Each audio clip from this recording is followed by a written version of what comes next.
I'll do one by one? No, just 3-4 questions. Anyone? Okay. Yeah, Stephanie. Daniil, how nice is it to finally play during the day instead of very late at night? Well, to be honest, in Miami, I prefer to play at night in a way because at least you're not scared of the sun. Because Miami sun, you never know.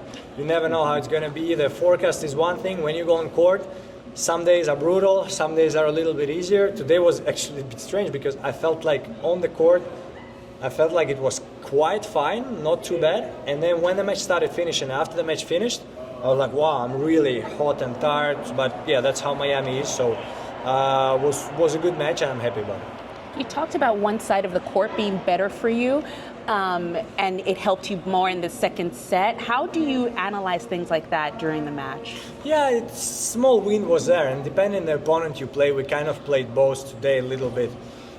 I would call it constructive tennis in a way. There was not many points where everything would be decided by one shot. It was more I move you there and there, and it's easier to do it when you're with the wind. The wind was very small, but it was just enough that on one side you always felt a little bit more defensive, and on the other side you felt like it's easier to control the point.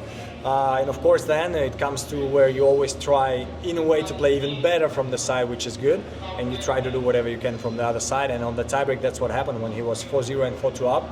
He was on the good side. I went there and I managed to control a bit more of the points. Daniil, you're playing Nicolas Jarry.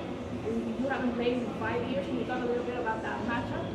Yeah, Nicolas can play well. You know, he has a very, I would call it explosive tennis, aggressive tennis, big serve, big forehand, and that's what I saw against Kasper today. I saw just some games in the match, and he was, you know, we hit a lot of winners.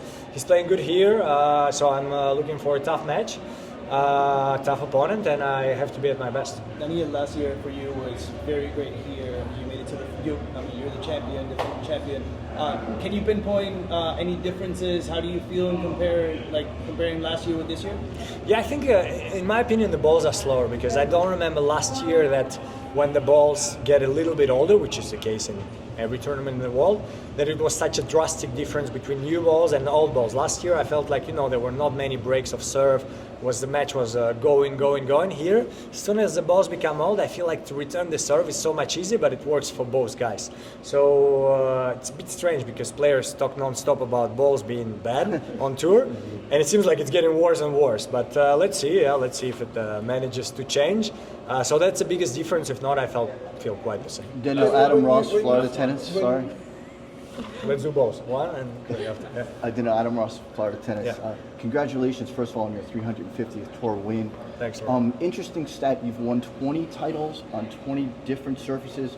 What would it mean to you to go back to back at the Miami Open where you love, we love you and you love us? It would be a very good feeling because then, you know, it's a funny stat and I kind of feel like I like it, that, you know, different cities, different titles. At the same time, I have to say I really want to try to defend it somewhere. Doesn't really matter if it's like back-to-back years, but it makes it even better. So right now we're here in Miami. I hope I can do it. I will be very happy, but if not, I try again and again. Thank you. Last one here. Yeah. When you're playing somebody like Daniil Keeper, Dominik Keeper, This one is not bad.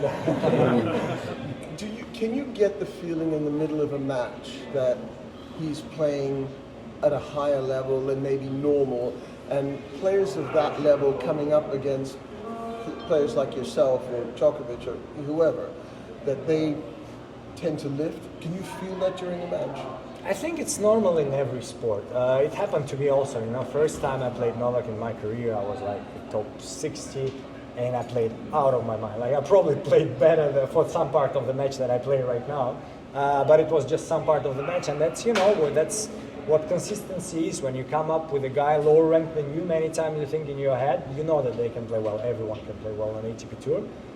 But you also try to show him that if he wants to win this match like today, even if I would have lost the first set, he has to go for it non-stop, play like he played in the first set for 2 sets minimum or maybe longer. And that's sometimes not easy. This consistency is not easy, and that's how sometimes top 10 players can win these tight matches, you know. Okay, thank you. Thank you. Best of luck out there.